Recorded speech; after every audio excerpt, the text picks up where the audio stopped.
Oke, sudah? Oke, sudah. Dari yang sudah dibaca, materi kita yaitu karakteristik materi, unsur, senyawa, dan campuran. Makanya dari hasil yang dibaca, Pak Guru nanya, menurut pandangan dari adik-adik, pengertian dari materi itu apa? Yang sudah dibaca tadi. Materi.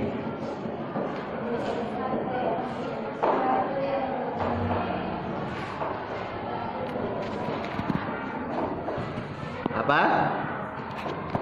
Materi itu sesuatu yang punya massa dan dapat menempati ruang. Nah, terus yang kedua yang kita akan pelajari ini adalah tentang materi zat padat, zat cair, dan zat gas. Maka kita akan mengumpulkan beberapa sekelompok benda dari 3 zat tersebut. Akan dikelompokkan berdasarkan sifatnya. Maka langkah-langkah yang dapat dilakukan yang pertama nih, kita amati karakteristik dari benda tersebut. Amati dulu apakah ini bendanya benda padat, apakah benda cair, apakah benda zat. Terus yang kedua, kita catat persamaannya.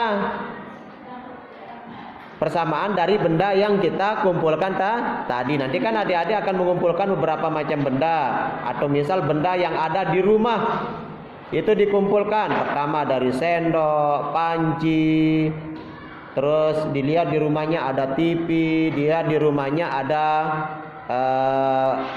paku, dilihat di rumahnya ada lemari aluminium, terus selanjutnya dilihat di rumahnya ada kopi yang sudah jadi, seduhan kopi panas. Terus selanjutnya ada es teh ke atau apa di sana, minuman di rumahnya itu bisa ditelaah, atau ada minyak goreng. Terus selanjutnya mungkin ada minyak tanah di sana. Di rumah masing-masing itu dicatat mana yang memiliki persamaan dan mana yang memiliki perbedaan. Ya. Baik, itu di sifat dari benda masing-masing tadi yang sudah disebutkan. Sifatnya apakah padat, cair, atau gas. Terus selanjutnya diklasifikasikan benda yang sesuai pada setiap kelompok pada benda tersebut. Kelompok-kelompok benda itu dikelompokkan. Mana yang termasuk benda padat, mana yang termasuk benda cair, mana yang termasuk zat gas. Itu ya. Mana yang termasuk zat padat, mana yang termasuk zat cair, dan mana yang termasuk zat gas. Nah, untuk diketahui sama adik-adik, sekali lagi, materi itu adalah sesuatu yang mempunyai massa dan dapat menempati sebuah ruang. Secara umum, secara umum didengarkan. Materi berdasarkan wujudnya. Materi berdasarkan wujudnya. Yang kita lihat nih.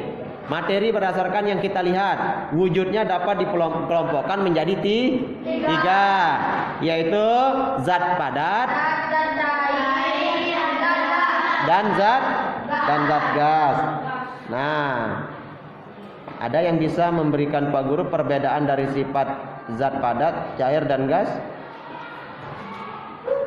Ada? Silakan, ayo. Zat padat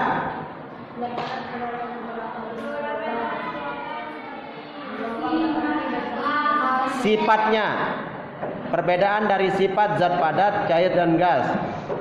Zat padat mempunyai bentuk dan volume tetap. Sedangkan zat cair mempunyai volume tertentu tetapi tidak mempunyai bentuk yang tetap. Bergantung pada media yang digunakan. Terus selanjutnya, zat gas tidak mempunyai volume dan bentuk yang tertentu. Yang kedua, apa perbedaannya? Jarak antar partikel gas. Terus sangat rapat. Kalau di zat cair lebih renggang. Kalau di zat gas. Yang ketiga,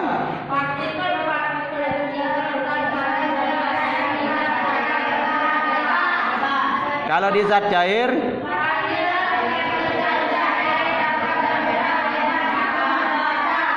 kalau di zat gas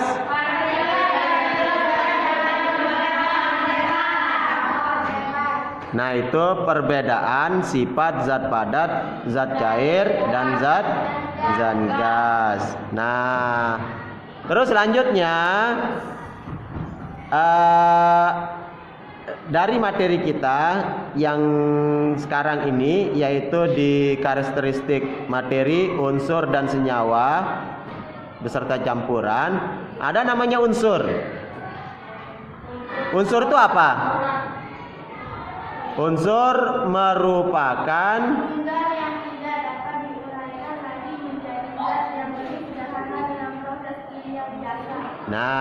tidak dapat diuraikan. Ini namanya zat tunggal. Zat tunggal itu adalah zat yang tidak dapat diubah atau diuraikan lagi menjadi zat yang lebih sederhana dengan cara kimiawi biasa. Itu ya. Terus selanjutnya, bagian terkecil dari unsur itu apa namanya? Dari yang sudah dibaca tadi. Bagian terkecil dari unsur namanya adalah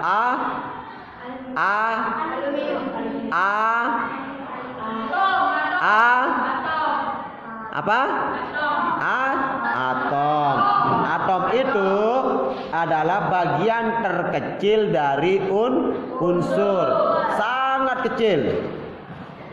Karena unsur itu merupakan zat tunggal yang tidak dapat diubah lagi menjadi zat yang lebih sederhana dengan cara kimiawi biasa.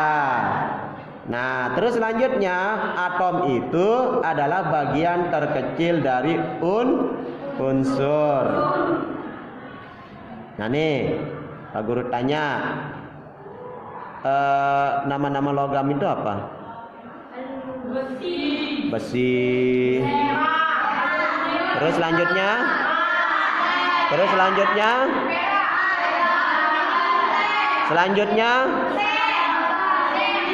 seng. Terus selanjutnya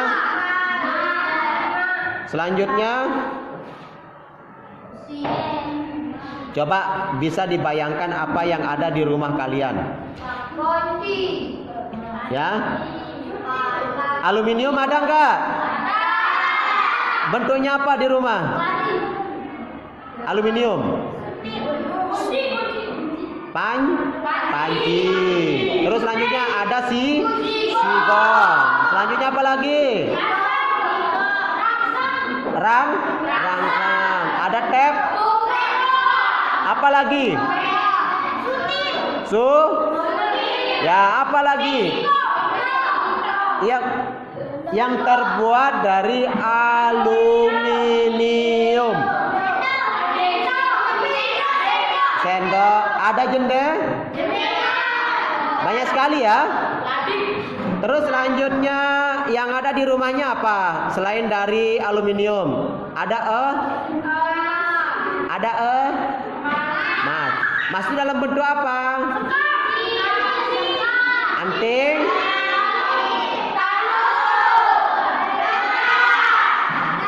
Tuh, banyak sekali ya. Ya, terus selanjutnya ada perak. Ada pernah lihat perak? Pernah. Kebanyakan kalian lihat itu di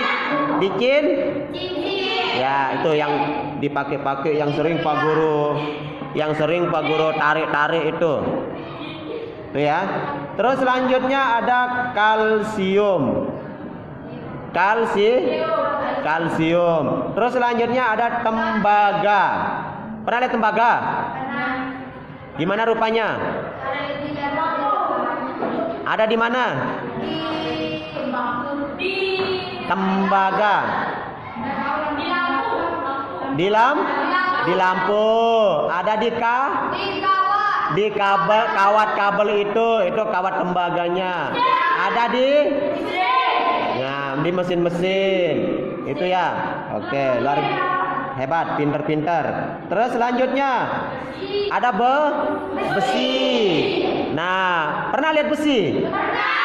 Pernah. Contoh besi itu apa di rumahnya?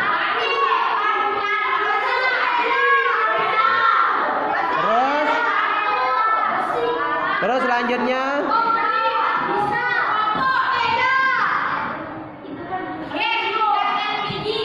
ya. Oke, itu macam-macam dari unsur logam yang ada di rumah masing-masing.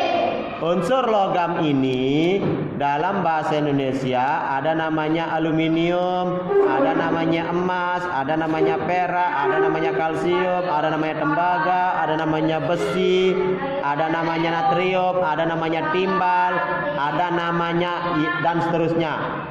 Terus selanjutnya ada nama bahasa Latin. Bahasa Latin itu adalah bahasa biologi. Ya, bahasa Latin itu kalau aluminium, kalau emas, aurum, kalau perak, argentum, kalau kalsium.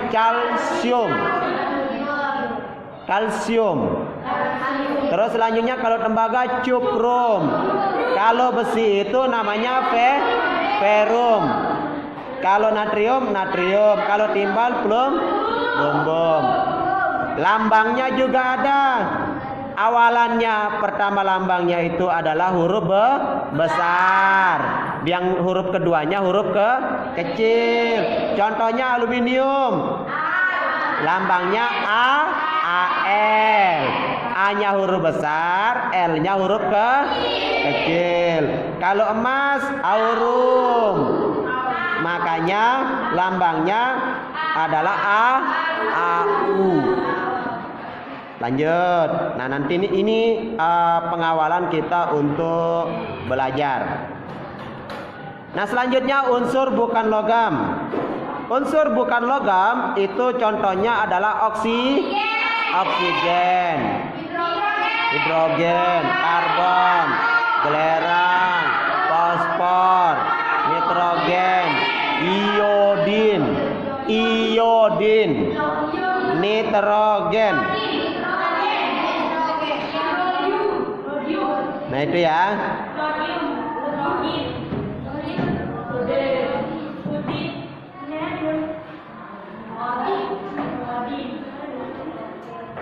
Nah, terus selanjutnya dari yang sudah kita sebutkan tadi, coba perhatikan ke depan dulu.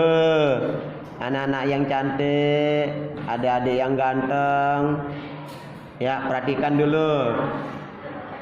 Dari unsur yang kita sebutkan tadi itu ada unsur berbentuk padat dan ada unsur berbentuk cair dan ada berbentuk gas. Nah, ada juga dikumpulkan dalam bentuk logam dan non-logam. Logam dan non-logam. Logam, perbedaannya nih antara logam dengan non-logam. Logam berwujud padat pada suhu kamar. Suhu kamar berapa? 24 derajat Celcius. Celcius. Itu namanya suhu kamar. Berapa suhu kamar? 24 derajat Celcius. Terus selanjutnya non logam ada yang berwujud padat, ada yang berwujud cair, dan ada yang berwujud gas. Terus selanjutnya perbedaan yang kedua, kalau logam dapat ditempa dan dapat diregangkan. Yang semula bentuknya bulat tiba-tiba berubah menjadi pisau, itu ditempa. Apa ditempa? Dipande katanya ya. Bahasa Sasaknya pergi kemana? Pergi mande. Dipande itu pintar. Ya. Terus dan dapat diregangkan. Contohnya kawat itu dipanaskan, lama-lama menjadi regang, bisa bentuknya panjang. Kalau non logam itu bersifat rapuh dan tidak dapat ditempa. Kalau logam konduktor listrik dan panas, makanya kabel-kabel listrik itu menggunakan logam. Logam yang digunakan contohnya logam tembaga. Makanya di dalam kabel listrik itu ada kawat berwarna ada oranye, berwarna kuning keemasan, itu tembaga. Sedangkan non logam tidak dapat menghantarkan arus listrik kecuali grafit. Nah itu ya. Oke? Sudah cukup? Sudah cukup ya?